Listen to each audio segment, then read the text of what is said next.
Hello. Hello, everybody. Hello. I'm doing a few lives this week because this week I have the doors open to my program, Writing to Release Chronic Pain. It's a 6-week online program that will show you how to release tension and pain from your body through expressive writing. Registration is open now. It's going to close on Tuesday, May 24th at the end of the day. You can find out more about the program by heading to my link in bio and clicking on Take My Program. And so I'm doing a few IG Lives to talk about some of the topics that come up in the course and that have come up for people who've gone through the course before. And I thought that today I would share the 3 biggest hurdles that I experienced in my own healing journey, healing from over a decade of chronic migraines. These were 3 things that made healing difficult for me, and I had to learn how to move through these things. They're things that you will work on in the program if you decide to join us. And there are things that I still continue to work on because they're, old habits die hard. And sometimes these things are just triggered by everyday life. So the first of these 3 hurdles that I have experienced in my healing journey and that still come up now and then one is perfectionism in healing. And what I mean by this is my particular journey of healing from chronic pain has taken place over a course of years. And then it's just kind of like transitioned into a place of what I call I'm 100% imperfectly healed. I don't get migraines anymore, but I still do get head tension when I am stressed. And it's something, that I know how to work with now. But earlier on in my journey of healing from migraines, I had hit kind of a plateau where I was seeing some improvement, but then I was like kind of just getting stuck at a particular spot. And the migraines were happening less, but they were still happening. And then sometimes it was increasing and other times decreasing. And something I discovered at a certain point was that I was having these perfectionistic tendencies specifically about my own healing. Like I wanted to heal in a particular way. I wanted to heal completely or like 100%, whatever that even means. I wanted to heal at a particular pace. I wanted to get it done and check it off the list and do it fast and be a star and get a prize and get an A+ for how fast and perfectly I healed. And just in hearing me say that, I don't think it'll be a great surprise to you that once I realized I had that dialogue going on in my head, I also realized that it's funny to me now because I just like seeing the humor in it. That perfectionism was putting a lot of pressure on me. That pressure was putting a lot of stress on my nervous system, and stress on the nervous system, as you probably know if you've been following me and you're in this world, stress on the nervous system is a primary pain trigger, and it can trigger chronic pain flares. And so this perfectionism about my healing was actually a hindrance to my healing. It was putting on pressure. The pressure was putting stress on my nervous system, and it was stimulating flare-ups.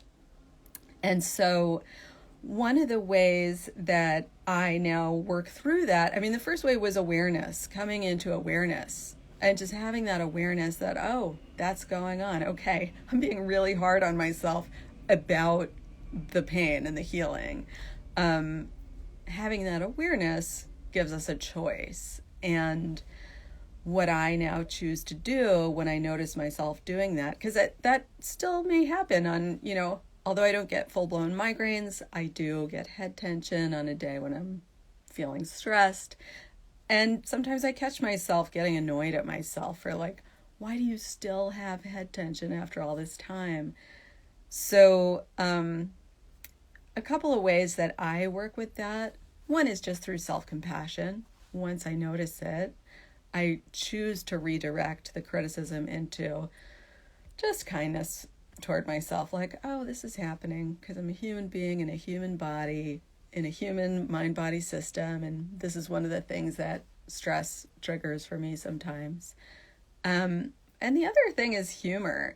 I like to imagine this cartoon character that's yelling at me like in a ridiculous but angry way, like, hurry up and relax right now, damn it.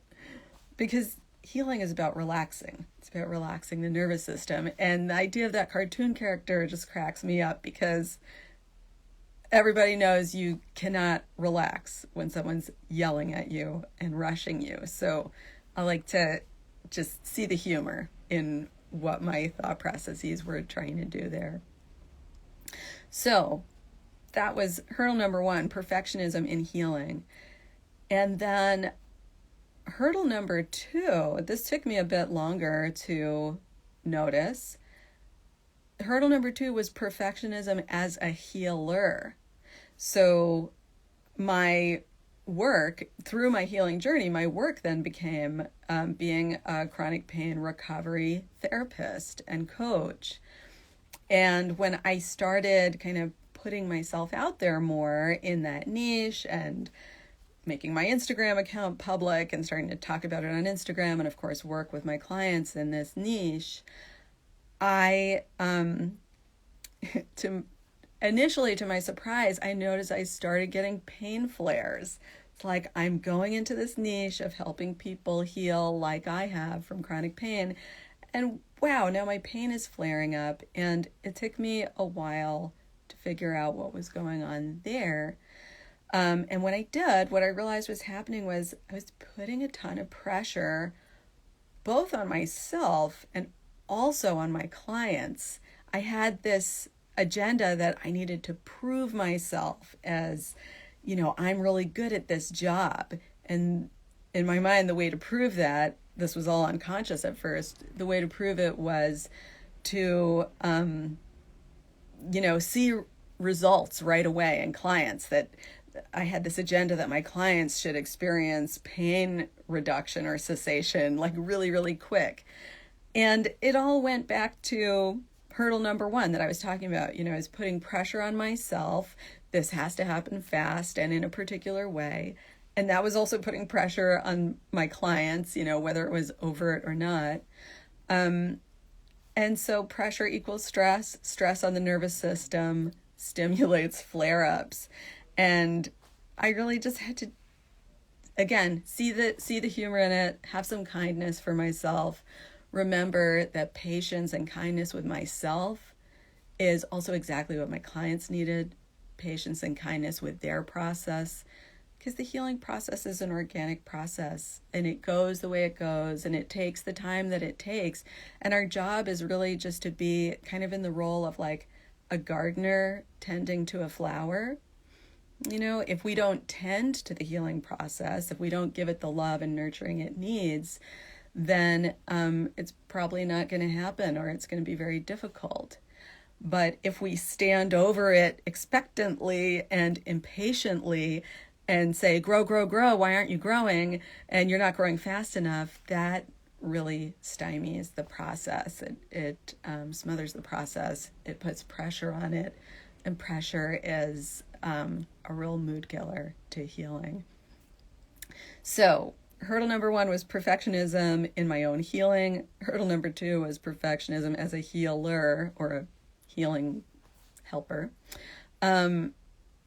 And hurdle number three is a little bit different, but I find this to be nearly a universal hurdle in the people that I've worked with and spoken to in this field. And it is feeling guilty about feeling angry.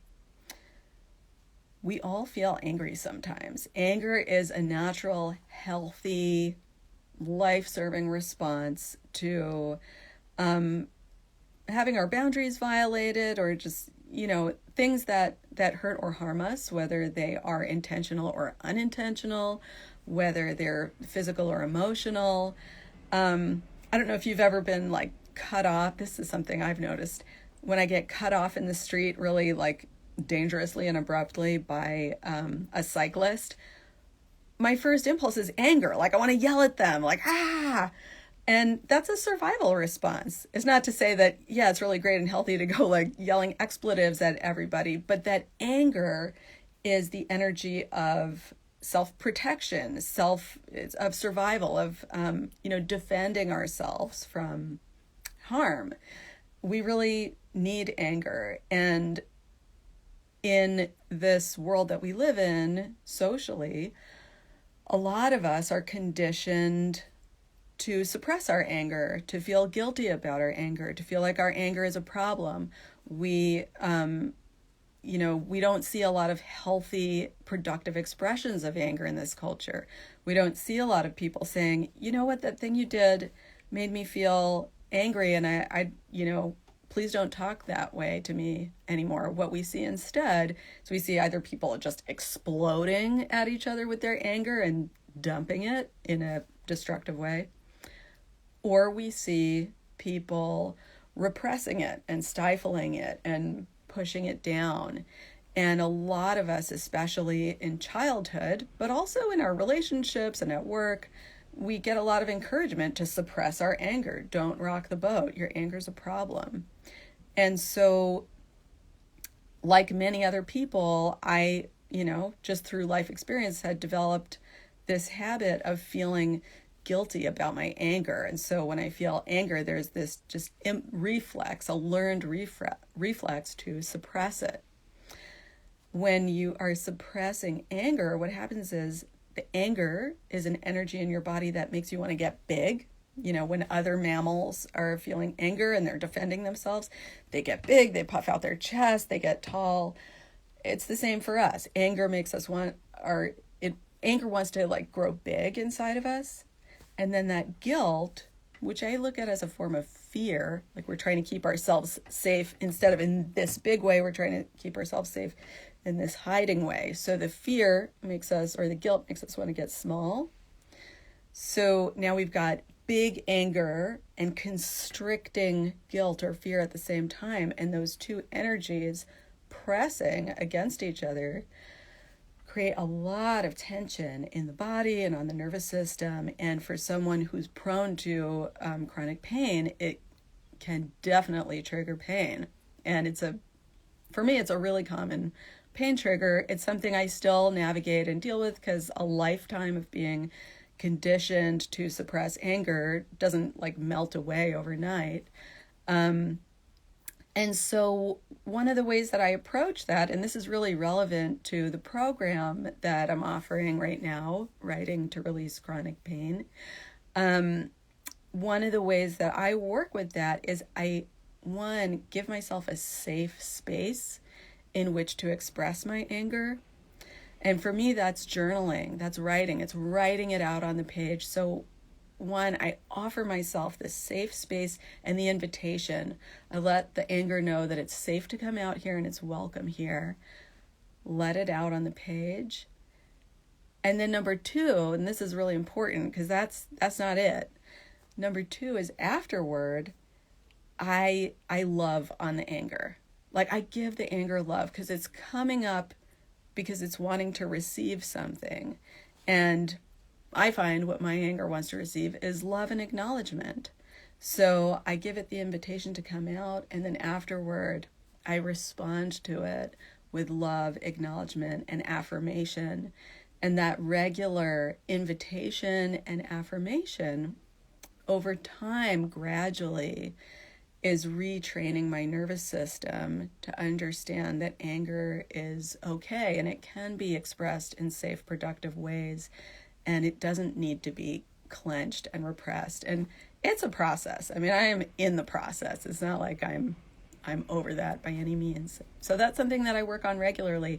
And it's something, each and every one of these things are elements that you'll be working with if you choose to join me, which I hope you do, in writing to release chronic pain.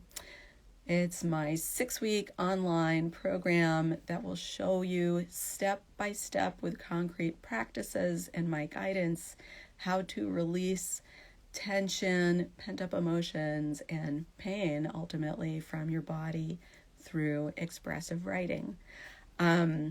Registration will close on Tuesday, May 24th, so I hope that you will check it out now, see if it's something you're interested in. If you decide to join, I'll be thrilled to have you there. You can find out more by going to my link in bio and tapping on Take My Program. So that's all for today. I'll see you soon. Wishing you all a beautiful weekend. Take good care. Bye.